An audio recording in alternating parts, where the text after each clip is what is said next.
ጥርት እንዲል ትፈልጊያለሽ። ለፊት ጥራት የተወራላቸውን ሳሙናዎች፣ ክሬሞች፣ ሲረሞችን ትጠቀሚያለሽ። ነገር ግን ፊትሽ ላይ ለውጥን እያየሽ አይደለም። ሰላም፣ ዛሬ ፊታችን ምንም አይነት ነገርን ስንጠቀም ጥርት እንዳይል፣ ፍክት ያለ የፊት ቆዳ እንዳይኖረን፣ ከዛም አልፎ ያለ እድሜያችን የፊታችን ቆዳ እንዲሸበሸብ የሚያደርጉብንን 10 ነገሮች እናያለን። አንደኛ፣ ፊት ላይ መቀባት የሌሉብን ነገሮች መቀባት። በተለያዩ ቦታዎች ከፊት ቆዳ ጤንነት ጋር ተያይዞ የምንመለከታቸውን ነገሮች፣ ለምሳሌ ያክል ቡግርን ለማጥፋት የጥርስ ሳሙናን ፊት ላይ መቀባት። የጥርስ ሳሙና በውስጡ ያሉት ይዘቶች ለጥርስ እንጂ ለቆዳ ታስበው የተዘጋጁ አይደሉም። ስለዚህም የፊት ቆዳን ሊጎዳው ከዛም አልፎ የፊት ቆዳ መቆጣትን ሊፈጥርብን ይችላል። በተመሳሳይ ሎሚ የአሲድነት ባህሪ ያለው ነው። ቆዳን ሊጎዳ፣ ወዙን ሊያሳጣው እንዲሁም እንዲደርቅ ሊያደርገው ይችላል። ሎሚ ብራይትኒንግ ወይ ደግሞ ቆዳን ለማንጻት የሚያስችል ቪታሚን ሲ ይዘትን በውስጡ ቢያካትትም የፊት ቆዳ ከሌላው የሰውነት ቆዳ የበለጠ ስስ በመሆኑ በሎሚ ውስጥ ያለውን አሲድ መቋቋም አይችልም። ለዚህም ነው ሎሚ ፊታችን ላይ ማድረግ ከጥቅሙ ይልቅ ጉዳቱ የሚያመዝነው። እንዲሁም እንደ ቤኪንግ ሶዳ አይነት ለቡግር ታስበው የምንጠቀማቸው ነገሮች የፊት ቆዳ ፒኤች ባላንስ ሊያዛቡ፣ ለቆዳ መቆጣትና መድረቅ ሊያጋልጡን ይችላሉ። ሁለተኛ፣ ፊትን በቆሻሻ ፎጣ ማድረቅ። ፊታችንን ከታጠብን በኋላ የምናደርቅበት ፎጣ የፊታችን ቆዳ እንክብካቤ ላይ ትልቅ ተጽዕኖ ይፈጥራል። ለፊት ቆዳ ማድረቂያነት የምንጠቀመው ፎጣ ንጹህ፣ ለፊታችን ብቻ የምንጠቀመው እንዲሁም ለስላሳ መሆን አለበት። ሁልጊዜ ፊትን ከታጠቡ በኋላ ፊትን በጥንቃቄ ማድረቅ እንዲሁም የምንጠቀመውን ፎጣ ከ2 እስከ 3 ጊዜ ጥቅም በኋላ መቀየር ወይም ማጠብ ያስፈልገናል። መርሳት የሌለብን የቆሸሸ ፎጣ በተለይም ፊትን ለማድረቅ መጠቀም ፎጣው ላይ ያለ ቆሻሻን በቀላሉ ወደ ፊት ቀዳዳ እንዲተላለፍ እንደሚያደርግብን ነው። ሶስተኛ፣ በሞቀ ውሃ ፊትን መታጠብ። በሞቀ ውሃ ፊትን መታጠብ የፊትን የተፈጥሮ ቅባት ጠርጎ በመውሰድ የቆዳ መድረቅን፣ መቆጣትን እንዲሁም ያለ እድሜ የሚከሰት የቆዳ መሸብሸብን ያስከትላል። ፊትን በሞቀ ውሃ ከመታጠብ ይልቅ ቀዝቃዛ ወይም ለብ ያለ ውሃ መጠቀም ይኖርብናል። አራተኛ፣ የገላ የቆዳ መንከባከቢያ ሎሽኖችን መጠቀም። ያለ አግባብ የምንጠቀማቸው በውስጣቸው ጠንካራ ይዘቶች ያላቸው ወፍራም የሆኑ ከፍተኛ ሽታ ያላቸውንና ቅባቶችን የሚይዙ በመሆናቸው የፊት ቆዳን ሊጎዱ፣ የቆዳ ቀዳዳዎችን በቀላሉ በመዝጋት ፊታችን ከመጠን ላለፈ ወዝና ቡግር ሊያጋልጡን ይችላሉ። አምስተኛ፣ የምንታጠብበት ሳሙና።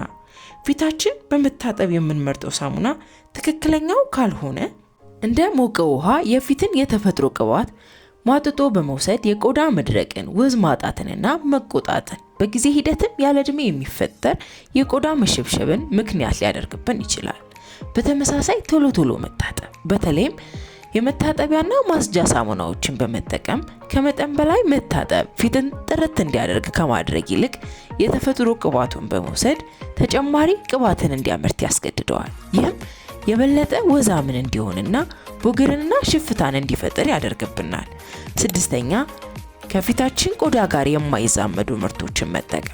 በአጠቃላይ ለፊታችን ቆዳ ምንም አይነት እንክብካቤ ከመጀመራችን በፊት የፊታችን ቆዳ አይነት ምን አይነት እንደሆነ ማወቅ ያስፈልገናል። ይህንንም መነሻ በማድረግ የትኛው ምርትና የፊት መንከባከቢያ ግብአቶች ለፊታችን እንደሚስማሙ መለየት መቻል አለብን።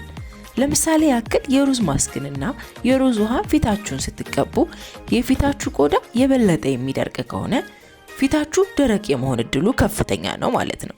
ስለዚህም ለደረቀ ፊት ተስማሚ የሆኑ ቆዳን ሃይድሬት ሊያደርጉልን የሚችሉ ማስኮችን በቤት ውስጥ በማዘጋጀት መጠቀም ይቻላል። በተመሳሳይ መታጠቢያዎችንና ማለስለሻዎችን በቆዳችን አይነትና መነሻነት መምረጥ መቻል አለብን። ሰባተኛ፣ የቆሸሸ የትራስ ልብስ። ብዙ ጊዜ ችላ የምንለው ነገር ቢሆንም የትራስ ልብሳችን ከፀጉራችን እንዲሁም ፊታችን ጋር ቀጥተኛ የሆነ ንክኪ ያለው። ለዚህም ነው በቀላሉ ቅባትን፣ ወዝን እንዲሁም ቆሻሻን ወደ ቆዳችን የሚያስተላልፈው። የምንጠቀመውን የትራስ ልብስ በየ3 ቀኑ መቀየር። ከዚህም በተጨማሪ የሲልክ ትራስ ልብሶችን መጠቀም ይመከራል። ከሲልክ ጨርቅ የተዘጋጁ የትራስ ልብሶች የፊትን ቅባት የማይወስዱና በፍትጊያ ወቅትም ጫና የማይፈጥሩ በመሆናቸው ለፊት ቆዳ ጤንነት ተመራጭና ተስማሚ ናቸው። ፊትን በእጅ መንካትና ቡግርን ማፍረጥ። ፊትን በእጅ ከመንካታችን በፊት ሁልጊዜም እጅን መታጠብ መቻል አለብን። ፊታችሁን እጃችሁ ላይ የማሳረፍ ወይም ቶሎ ቶሎ የመንካት ልምድ ካላችሁ እጃችሁ ቀኑ ሙሉ ሲሰበስበው የዋለውን ቆሻሻና ባክቴሪያ በቀጥታ ወደ ፊታችሁ የምታስተላልፉት ይሆናል። ይህም የፊትን ቀዳዳ እንዲደፈንና በባክቴሪያዎች እንዲሸፈን ያደርገዋል። ለዚህም ነው ሁልጊዜም ፊታችንን በእጃችን ከመንካታችን በፊት እጃችንን በሳሙና መታጠብ የሚያስፈልገን። በተመሳሳይ ቡግርን ማፍረጥ ዘላቂነት ያለው የቆዳ ጉዳትን ሊያደርስብን የሚችል ተግባር ነው። ቡግርን በምናፈርጥበት ጊዜ ጥፍራችን ላይ እንዲሁም እጃችን ላይ ያለ ቆሻሻ በተከፈተው ቁስል በቀላሉ ወደ ቆዳ እንዲገባና ኢንፌክሽን እንዲፈጥር ወይም ሌላ ቡግር እንዲተካ ሊያደርግብን ይችላል። ቡግርን በመጫንና በማፍረጥ ወቅት ቆዳችን ላይ ጫናን በመፍጠር የፊት ቆዳ ቲሹ እንዲጎዳ እናደርገዋለን። ከዚህም ጋር ተያይዞ የቡግር ጠባሳ ወይም ዳርክ ስፖት ተብሎ የሚጠራው የቆዳ ችግር እንዲፈጠር እናደርገዋለን። ፊታችን ላይ ያለ ቡግር ህመም ከፈጠረባችሁ ወይም ቶሎ እንዲጠፋ የምትፈልጉ ከሆነ ይህንን ለማድረግ የሚረዱ ተጓዳኝ ጉዳት የሌላቸውን ተግባሮች ለምሳሌ በበረዶ ኪዩ ማሸት፣ ማርን መቀባት የተሻለ ምርጫ ይሆናል። 9ኛ ንጹህ ያልሆነ ወይም የቆሸሸ ፀጉር ፊታችንን ማስነካት። ፀጉራችንን ስታይል በምናደርግበት ወቅት ፊታችሁን በተለይም የግንባራችንን አካባቢ የመንካት እድሉ ከፍተኛ ነው። በዚህም ወቅት ፀጉራችን ላይ ያለ ቆሻሻና ቅባት ፊታችን ላይ ያርፋል። ይህም ፊት ላይ ቡግርና ሽፍታን ብሎም የቆዳ መቆጣትን ሊፈጥርብን ይችላል። ፀጉራችንን ስታይል በምናደርግ ወቅት ጥንቃቄ ማድረግ እንደ ሄድ ባንድ የመሳሰሉትን የፀጉር ወደ ፊታችን እንዳያርፍ ለማድረግ የሚረዱንን ነገሮች ማድረግ እንዲሁም የፀጉር ንጽህናን መጠበቅ ለፊት ቆዳ ጤንነት ራሱን የቻለ አስተዋጽኦ አለው። 10ኛ በቂ ውሃን አለመጠጣት።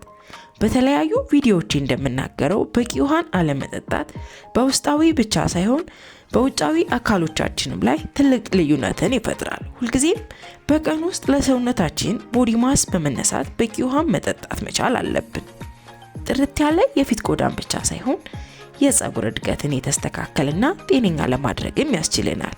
አጠቃላይ ውስጣዊና ውጫዊ የሆነ ውበታችንን ሊጠብቅልን ከሚችል ነገር መካከል አንደኛው በቂ ውሃን መጠጣት መቻል ነው። አብራችሁኝ ስለቆያችሁ በእጅጉ አመሰግናለሁ። በቀጣይ እንድሰራላችሁ የምትፈልጉት ማንኛውም ነገር ካለ ኮሜንት አድርጉልኝ። ድጋሚ እስከምንገናኝ ሰላም ቆዩ።